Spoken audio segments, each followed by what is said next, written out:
జూబ్లీహిల్స్ ఉప ఎన్నికలో గుర్తుల పరేషాన్. ఈసీ నిర్ణయంతో బీఆర్ఎస్కు కొత్త టెన్షన్. జూబ్లీహిల్స్ అసెంబ్లీ ఉప ఎన్నికకు సర్వం సిద్ధమైంది. తాజాగా ఉప ఎన్నికలో పోటీ చేస్తున్న అభ్యర్థులకు ఎన్నికల కమిషన్ గుర్తులు కేటాయించింది.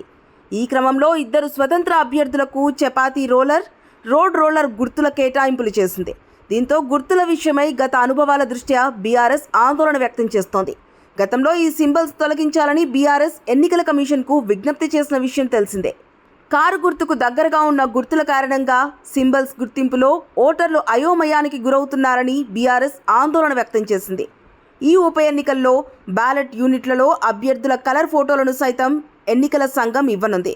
కాగా బ్యాలెట్ పేపర్లో మొదటి స్థానం బీజేపీ అభ్యర్థి లంకల దీపక్ రెడ్డి, 2వ స్థానం కాంగ్రెస్ క్యాండిడేట్ నవీన్ యాదవ్, 3వ స్థానం బీఆర్ఎస్ అభ్యర్థి మాగంటి సునీత గోపీనాథ్కు కేటాయించారు.